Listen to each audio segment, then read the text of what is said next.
ومن لبس الجرموق فوق الخف مسح علیہ. ومن لبس الجرموق، اور وہ شخص جس نے جرموق کو پہنا، فوق الخف، خفین کے اوپر، مسح علیہ، تو اس پر مسح کرے. مسح علیہ، اس پر مسح کرے. جرموق کس کو کہتے ہیں؟ جرموق ہوتے ہیں وہ اون یا سوت کے موزے جو سخت سردی کے موسم میں پہنے جاتے ہیں. یعنی بلکہ جرموق ایسے موزے، ان موزوں کو کہا جاتا ہے جو خفین کے اوپر پہنے جاتے ہیں خفین کی حفاظت کے لیے.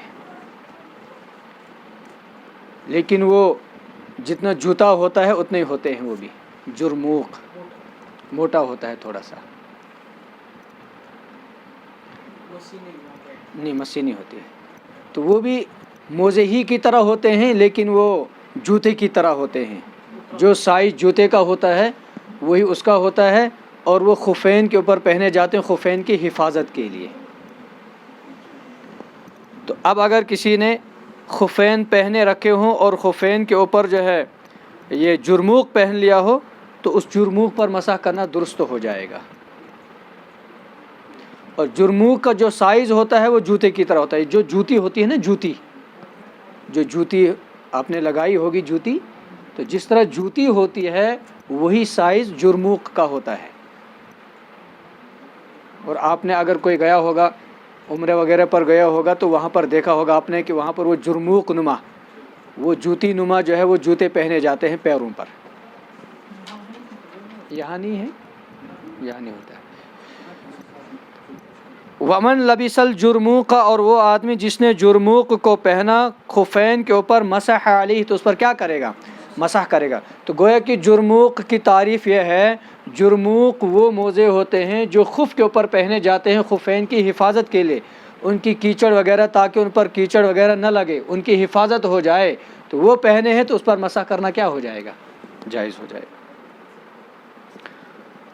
ولا يجوز المسح على الجوربین، اور نہیں جائز ہے مسح کرنا جرابوں پر، اور نہیں جائز ہے مسح کرنا جرابوں پر، الا ان یکونا، مگر یہ کہ وہ دونوں مجلدین، مجلد ہوں، او منعلین، یا منعل ہوں.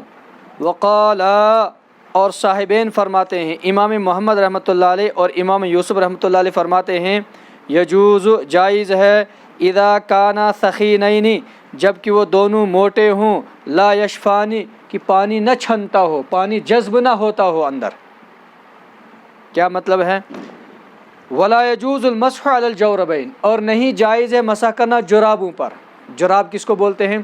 جراب کہتے ہیں اون یا سوت کے موزے جو سردی میں پہنے جاتے ہیں، سخت جاڑے میں جو پہنے جاتے ہیں موٹے، تو ان کو جراب کہتے ہیں. تو ان جرابوں پر مسح کرنا جائز نہیں ہے. ہاں اگر وہ جراب مجلد ہوں یا منعل ہوں تو ایسی صورت میں مسح کرنا جائز ہے. مجلد کس کو کہتے ہیں؟ کہ جراب تو ہیں، موٹے تو ہیں لیکن مجلد ہیں. مجلد کا مطلب یہ ہے کہ پیروں کے نیچے سے بھی چمڑا ہے اور اوپر سے بھی چمڑا ہے. مجلد کا مطلب یہ ہے کہ پیروں کے نیچے سے بھی چمڑا ہے اور اوپر بھی چمڑا ہے. تو وہ مجلدین کے مجلد کہلائیں گے، مجلدین. تو ان پر مسح کرنا کیا ہے؟ جائز ہے. یا منعل ہونے چاہیں. منعل کا مطلب یہ ہے کہ اگر اوپر چمڑا نہیں ہے لیکن نیچے چمڑا ہے، بس اتنا سائز، یہ پیر ہے اور یہاں سے چمڑا ہے، ادھر سے اتنا، یہ پورا چمڑا ہے اور اوپر موٹے ہیں. تو مجلد کہتے ہیں نیچے، پیروں کے نیچے بھی چمڑا ہو اوپر بھی چمڑا ہو تو مسح کرنا جائز ہے. اور منعل کہتے ہیں کہ صرف نیچے سے چمڑا ہو اور اوپر سے اتنے موٹے ہوں کہ اگر پانی ڈالیں گے تو پانی جذب نہیں ہوگا، تو پھر اوپر سے مسح کرنا کیا ہے؟ جائز ہے. لیکن شرط یہ ہے کہ چمڑا نیچے ہونا چاہیے. اگر چمڑا ہے ہی نہیں نیچے، بالکل وہ موزے کی طرح ہے، جرابوں کی طرح ہے، تو پھر مسح کرنا جائز نہیں ہے. ولا يجوز المسح على الجوربین، اور نہیں جائز ہے مسح کرنا جرابوں پر، الا ان یکونا مجلدین، مگر یہ کہ وہ دونوں مجلد ہوں، او منعلین یا منعل ہوں، تو مجلد کہتے ہیں کہ نیچے بھی چمڑا ہو اور اوپر بھی چمڑا ہو، اور منعل کہتے ہیں کہ صرف نیچے کی طرف سے کیا ہو، چمڑا ہو۔ یہ تو امام ابو حنیفہ رحمۃ اللہ فرماتے ہیں کہ جرابوں پر مسح کرنا جائز نہیں، لیکن صاحبین فرماتے ہیں کہ جرابوں پر مسح کرنا جائز ہے، لیکن 3 شرطیں ہیں۔ جو جراب موٹے ہیں، ثخینین ہیں، موٹے ہیں، تو ان پر مسح کرنا جائز ہے 3 شرطوں کے ساتھ۔ پہلی شرط کیا ہے؟ پہلی شرط یہ ہے کہ ان کو پہن کر آدمی تقریباً 2 میل چل سکتا ہو، ان کو پہن کر 2 میل چلنا ممکن ہو، ایک شرط۔ دوسری شرط یہ ہے کہ اگر پنڈلی پر ان کو نہیں باندھیں گے تو بغیر باندھے وہ رک جائیں۔ ہاں، سپورٹ کی ضرورت نہیں ہے، تو بغیر باندھے وہ رکنے چاہے پنڈلی کے پاس، دوسری شرط۔ اور تیسری شرط یہ ہے کہ اگر ان کے اوپر پانی ڈالیں گے تو پانی جذب نہیں ہونا چاہیے، پانی جذب، تو ظاہر سی بات ہے یہ تینوں شرطیں پائی جائیں گی۔ اب اگر تینوں شرطوں میں سے کوئی ایک شرط ختم ہو گئی، مفقود ہو گئی، تو پھر مسح کرنا جائز نہیں ہے۔ مثلا کہ وہ بغیر باندھے رک رہے ہیں پنڈلی کے پاس، رکے ہوئے ہیں، لیکن 2 میل چلنا ناممکن ہے، پھٹ جائیں گے، مسح کرنا جائز نہیں ہے۔ یہ اسی طریقے سے 2 میل چلنا ممکن تو ہے، لیکن جب پانی مسح کریں گے تو پانی جذب ہو جائے گا اندر، تو بیک وقت تینوں شرطیں پائی جانی چاہیے۔ اگر ایک شرط بھی مفقود ہو گئی تو پھر مسح کرنا جائز نہیں ہوگا۔ تو اب دیکھیے، مجلدین، منعلین، جوربین، سخینین، مجلدین، منعلین، جوربین، سخینین۔ مجلدین، مجلد اگر ہوں یعنی نیچے بھی چمڑا اوپر بھی چمڑا تو مسح کرنا جائز ہے۔ منعلین، نیچے بھی صرف نیچے چمڑا ہے، اوپر چمڑا نہیں تو مسح کرنا جائز ہے۔ جوربین، سخینین، ان پر مسح کرنے کے لیے 3 شرطیں ہیں۔ پہلی شرط یہ ہے کہ 2 میل چلنا ممکن ہو، دوسری شرط یہ ہے کہ مسح کریں گے تو پانی جذب نہ ہوتا ہو، اور تیسری شرط یہ ہے کہ بغیر باندھے ہوئے وہ رک سکتے ہوں پنڈلی کے پاس۔ کتنے ہو گئے؟ 3۔ اور اے رقیقین، پتلے موزے، ان پر مسح کرنا جائز بالاتفاق امام ابو حنیفہ رحمۃ اللہ علیہ، امام شافعی رحمۃ اللہ علیہ، امام مالک رحمۃ اللہ علیہ اور امام احمد ابن حنبل رحمۃ اللہ علیہ بالاتفاق جو موزے، جو جراب رقیقین پتلے ہیں تو ان پر مسح کرنا جائز نہیں ہے۔ اور 5ویں ہے خفین۔ خفین میں تو کسی کا اختلاف ہے ہی نہیں، اوپر سے لے کر نیچے تک چمڑے کے ہوں، جو ہم پہنتے ہیں۔ ولا يجوز المسح على الجوربین، اور نہیں جائز ہے مسح کرنا جرابوں پر، الا ان يكونا مجلدین او منعلین، مگر یہ کہ وہ دونوں مجلد ہوں یا منعل ہوں۔ وقال اور صاحبین فرماتے ہیں یجوز، جائز ہے مسح کرنا، اذا کانا ثخینین، جب کہ وہ کیا ہوں، دونوں موٹے ہوں، یشفانی، پانی جذب نہ ہوتا ہو۔ ولا يجوز المسح على العمامۃ والقلنسوۃ والبرقع والقفازین ولا يجوز المسح، اور نہیں جائز ہے مسح کرنا علی العمامۃ، عمامے پر۔ عمامہ لگا ہوا ہے تو اب اس پر مسح کرنا درست نہیں ہوگا، بلکہ عمامے کو نکالنا ہے تو سر کا مسح۔ والقلنسوۃ، اور ٹوپی پر بھی مسح کرنا درست نہیں ہے۔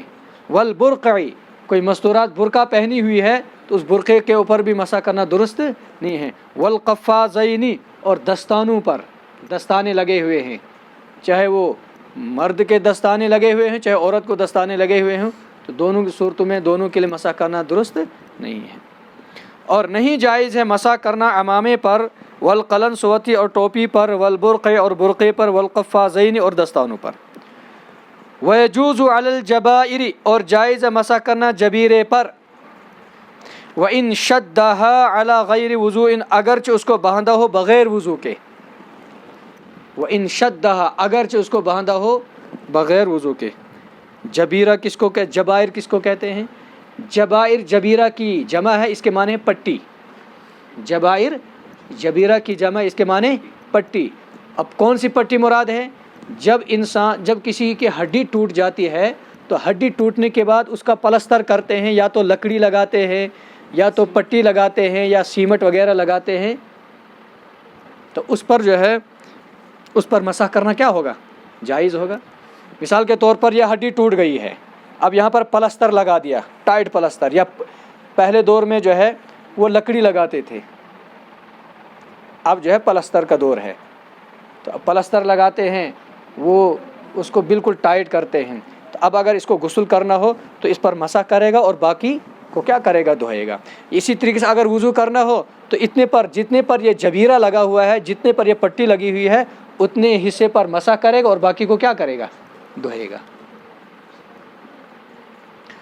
اب اس پر مسح کرنے کے لیے کوئی ضروری نہیں ہے کہ بھائی انسان نے مکمل طہارت کی ہو پھر پٹی لگائی ہو تو پھر مسح کرے گا، ایسا اگر بغیر وضو کے اس نے جبیرہ لگایا ہے، پٹی باندھی ہے، پھر اس کے بعد وضو کرنے کی ضرورت پڑی تو مسح کر سکتے ہیں۔ تو گویا کہ خفین کے مسح پر اور جبیرے کے مسح میں یہی فرق ہے کہ خفین پر مسح کرنا تب درست ہے جب مکمل طہارت پر پہنا ہو، وضو کر کے پہنا ہو، لیکن جبیرے کا یہ مسح نہیں ہے کہ جبیرے پر جو ہے اگرچہ بغیر وضو کے پہنے ہو، چاہے وضو کے بعد پہنا ہو، چاہے وضو کے بغیر پہنا ہو، دونوں صورتوں میں مسح کرنا جائز ہے اس پر۔ ایک تو فرق یہ ہو جائے گا۔ دوسرا فرق یہ ہے کہ خفین پر مسح کرنے کی مدت متعین ہے، مقیم کے لیے 1 دن 1 رات اور مسافر کے لیے 3 دن 3 رات، لیکن جبیرے پر مسح کرنے کے لیے کوئی مدت متعین نہیں ہے، جب تک ٹھیک نہیں ہوگا تب تک مسح کر رہے ہیں۔ کتنا فرق ہو گیا؟ 2۔ اور تیسرا فرق یہ ہے کہ خفین میں سے اگر کوئی ایک خف نکل گیا تو مسح کیا ہو جائے گا؟ ٹوٹ جائے گا۔ لیکن اب اگر یہ جبیرہ جو ہے ابھی زخم ٹھیک نہیں ہوا ہے، ٹھیک ہوئے بغیر جبیرہ گر گیا تو مسح ٹوٹے گا نہیں، بلکہ برقرار رہے گا، دوبارہ مسح کرنے کی ضرورت نہیں۔ ہاں اگر زخم ٹھیک ہو گیا ہے پھر جبیرہ گر گیا تو پھر مسح کرنا درست ہے، پھر مسح کرنا دوبارہ ہے، پھر دوبارہ مسح کرنا ہے۔ دیکھیں وَيَجُوزُ عَلَى الْجَبَائِرِ اور جائز ہے مسح کرنا جبیرے پر، وَإِنْ شَدَّهَا عَلَى غَيْرِ وُضُوءٍ اگرچہ اس کو باندھا ہو بغیر وضو کے، اگر بغیر وضو کے پٹی لگائی تو مسح کرنا درست ہے۔ یہ کوئی ضروری نہیں ہے کہ بھائی جس وقت پٹی باندھنی تھی تو اس وقت مکمل وضو ہونا چاہیے تھا، یہ کوئی ضروری جیسے کہ خفین پر مسح کرنے کے لیے ہے۔ فَإِنْ سَقَطَتْ مِنْ غَيْرِ بُرْءٍ پس اگر وہ پٹی گر گئی بغیر ٹھیک ہوئے، لم یبطل المسح مسح باطل نہیں ہوگا۔ مسح باطل یہ کہہ رہے ہیں کہ اگر ہو سکتا ہے کہ بھئی یہ پٹی گر گئی لیکن زخم ابھی ٹھیک نہیں ہوا ہے تو مسح برقرار رہے گا، دوبارہ مسح کرنے کی کوئی ضرورت نہیں ہے، پٹی کو باندھو تو مسئلہ حل۔ وَإِنْ سَقَطَ عَنْ بُرْءٍ بَطَلَ اور اگر یہ پٹی گر گئی ٹھیک ہونے کے بعد تو مسح کیا ہو جائے گا؟ باطل ہو جائے گا۔ اب دوبارہ مسح کرنا ہے، اب کیا کرنا ہے؟ دوبارہ مسح کرنا ہے، بس۔